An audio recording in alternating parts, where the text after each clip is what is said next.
بسم اللہ الرحمن الرحیم۔ آدھی رات کو بتایا تھا کہ پنڈی اور اسلام آباد کے اندر کچھ تیاری چل رہی ہے، اور میری اطلاعات یہ ہے کہ کہا جا رہا ہے کہ جناب کل جواب دیں گے،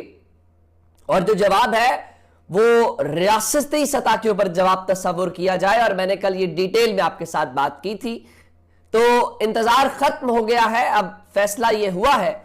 کہ کل 3:15 بجے کہا جا رہا تھا کہ ٹی وی چینلز کے سامنے بیٹھ جائے، اور ہمیں پتا چلا کہ فوجی عدالتوں کی سزائیں سنائی گئی ہیں، اور آج ایک بار پھر جو ہے دن 3 بجے کا ہی ٹائم رکھا گیا ہے، اور بتایا گیا ہے کہ راول پنڈی سے آج D G I S P R جو ہے وہ دن 3 بجے آج پریس کانفرنس کریں گے۔ ظاہر ہے کہ پریس کانفرنس کو لے کے جو آج ایک اہم ہوگا وہ فوجی عدالتوں کا معاملہ بھی ہے، کہ فوجی عدالتوں کی جانب سے جو سزائیں سنائی گئی ہیں اور جو عالمی برادری سوالات اٹھا رہی ہے اس کے اوپر آج فوج کے ترجمان کیا بتاتے ہیں، نمبر 1 یہ بھی ایک میٹر ہوگا۔ اور چونکہ سزائیں سنا دی گئی ہیں، فیصلے پبلک نہیں کیے گئے، بھائی کس وجہ سے سزا سنائی گئی ہے، کیا جرم تھا، کیا چارجز تھے، تو وہ تاحال ہمیں معلوم نہیں ہو پایا۔ نمبر 2 آپ یہ بھی جانتے ہیں کہ اس وقت جو افغانستان والا معاملہ ہے اس کے اوپر چیزیں چل رہی ہیں، اور پاکستان نے آفیشلی کوئی اس قسم کی ابھی بات نہیں کی، گو کہ افغانستان سرکاری طور پہ مان بھی رہا ہے، پھر انہوں نے پاکستان سے احتجاج بھی کیا ہے، عمران خان نے بھی کامنٹ دیا۔ اب عمران خان کے کامنٹ کے اوپر بھی آج کوئی جواب آئے گا، یہ بھی ایک امپورٹنٹ جو میٹر ہے وہ بھی ہے۔ اور پھر کل جو عمران خان نے بات کی ہے کہ ان کو یہ آفر دی گئی یا ان کو کہا گیا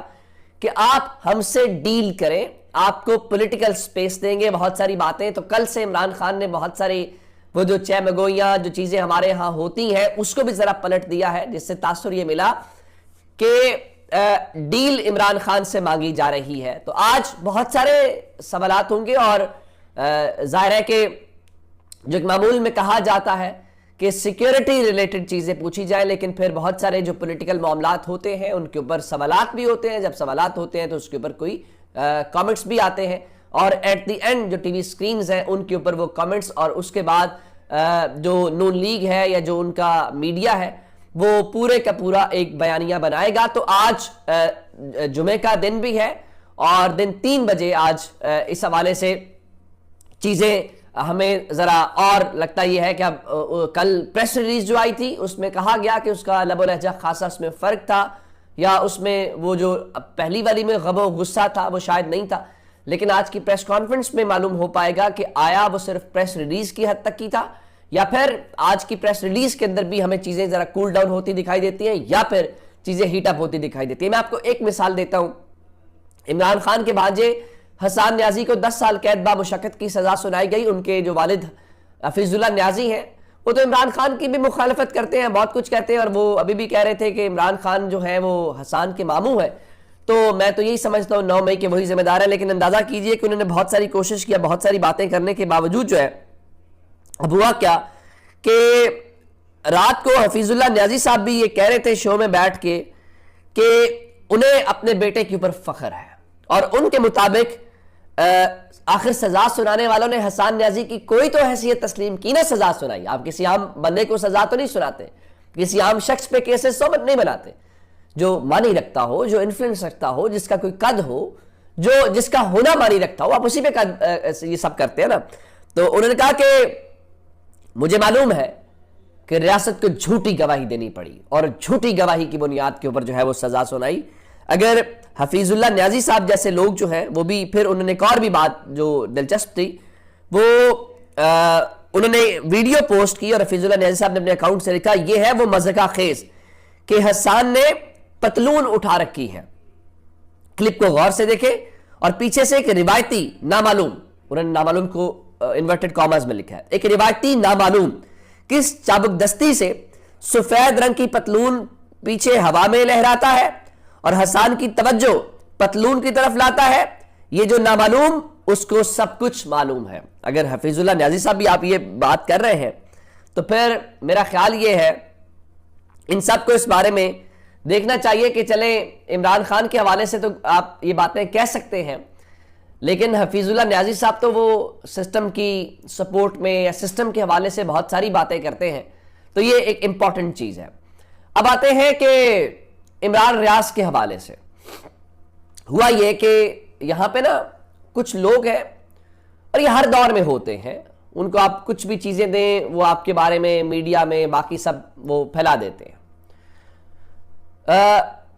کہا گیا کہ عمران ریاض جی بلوچستان کے راستے کشتیوں سے مسقط اپنے بھائی کے پاس پہنچ گئے. یہ کس نے کہا؟ یہ جاوید چودھری نے کہا, اور انہی جاوید چودھری نے حسان نیازی کو لے کے گفتگو کی اور ان کا دیکھیں حسان نیازی بڑے پریشان ہیں. انہوں نے کہا ہے کہ عمران خان نے اور ان کی پارٹی نے میرے لیے کچھ نہیں کیا, آواز نہیں اٹھائی, تو مجھے بڑا دکھ اور بڑا افسوس ہے کہ جو میں نے کیا یہ نہیں ہونا چاہیے تھا. میں یہ جملہ اس لیے لکھا ہے کہ عمران ریاض صاحب نے کس کو سیدھا تھپڑ دے مارا ہے کہ جب میں آپ کو ایک مثال دینا چاہتا ہوں. تھوڑا سا پہلے ایک سابق آئی جی تھے, ان کی گرفتاری کی خبر دی گئی اور انہوں نے کب پکڑا, ٹی وی کے سامنے کھڑے ہو کے انہوں نے کہا کہ دیکھو یہ پاکستان کا میڈیا کیسے جھوٹ پھیلا رہا ہے, میں گھر میں ہوں اور میری گرفتاری کی خبر دے دی. اسی طریقے سے بتانا یہ چاہ رہا ہوں کہ یہ جو لوگ ہیں اس قسم کی چیزیں یہ چلاتے رہتے ہیں, تو اس پہ کوئی ایسی بات نہیں ہے جس کو غیر معمولی بات کہا جائے. اب یہ جو انہوں نے لکھا یا انہوں نے کہا ان کے حوالے سے, عمران ریاض کے حوالے سے جاوید چودھری نے, کہ وہ مسقط والی بات کے اوپر, تو جناب عمران ریاض نے ان کی اس خبر کو ری ٹویٹ کیا اور لکھا کہ یہ خبر غلط ہے. نہ صرف غلط لکھا بلکہ یہ بھی کہا کہ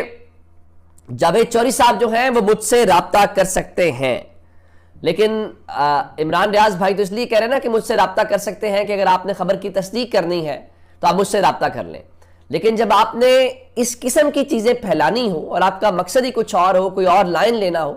تو پھر ظاہر آپ سے کوئی رابطہ تو نہیں کرے گا. لیکن میرا خیال یہ ہے کہ یہ وہی بات جس طرح جی صاحب نے چائے کا کپ پکڑ کے ٹی وی کے سامنے کھڑے ہو کے کہا تھا, یہ عمران ریاض صاحب نے بھی ویسے ہی تھپڑ دے مارا ہے. میں اپنی مثال دیتا ہوں, میرے بارے میں ڈان نیوز نے خبر دے دی جب میرے اوپر ایف آئی اے کا مقدمہ بنا کہ مجھے گرفتار کر لیا گیا, اور ظاہر ہے میں اس وقت اپنی ویئر اباؤٹس تو نہیں بتا سکتا تھا اور میں بچ رہا تھا گرفتاری سے, میں نے ضمانت لینی تھی عدالت سے. تو ڈان والوں نے میرے سے ایک بار بھی رابطہ نہیں کیا. میرا واٹس ایپ چل رہا تھا یا باقی بھی کمیونیکیشنز کے کئی راستے تھے چلیں گے, میں نے نمبر یا سمز بند کر دی تھی, تو انہوں نے خبر دے دی. اب اس سے ہوا کیا, میرے دوست اب یہ سمجھ رہے کیونکہ میں رابطہ بھی نہیں کر رہا تھا, میں نامعلوم جگہ کے اوپر تھا. تو یہ ہوتا ہے پاکستان کے اندر. اب آتے ہیں اگلی بات کہ کیا واقعتاً پاکستان اور امریکہ کے درمیان جو ہونے والی ڈپلومیٹک سینسٹیو خفیہ گفتگو بات چیت ہے وہ لیک ہونے والی ہے. اب جانتے ہیں کہ رچرڈ گرینل جو ہیں وہ اس وقت چھائے ہوئے ہیں, اور چھائے اس طرح سے ہوئے کہ بہت سارے لوگوں کے حواس کے اوپر چھائے ہوئے ہیں, اور پھر ہمیں یہ بھی پتہ چل رہا ہے کہ فلاں چینل بھی فنڈنگ لیتا رہا, ہمیں پتہ چل رہا ہے کہ فلاں شخص بھی جو ہے وہ ملینز آف ڈالرز لیتا رہا یو ایس ایڈ کی مد میں. اس سب کے بیچ میں جو اب اطلاعات یہ ہیں, جو سفارتی حلقوں کی خبریں ہیں, جس پر جناب طلعت حسین جو آج کا ذرا جو کام ہمارے دفتر خارجہ کو یا کسی اور کو کرنا چاہیے وہ کرتے ہوئے دکھائی دے رہے ہیں, ان کے مطابق ٹرمپ کے دور میں جو ڈپلومیٹک سینسٹیو ٹاک ہے جو مختلف ملکوں کے درمیان ہوتی ہے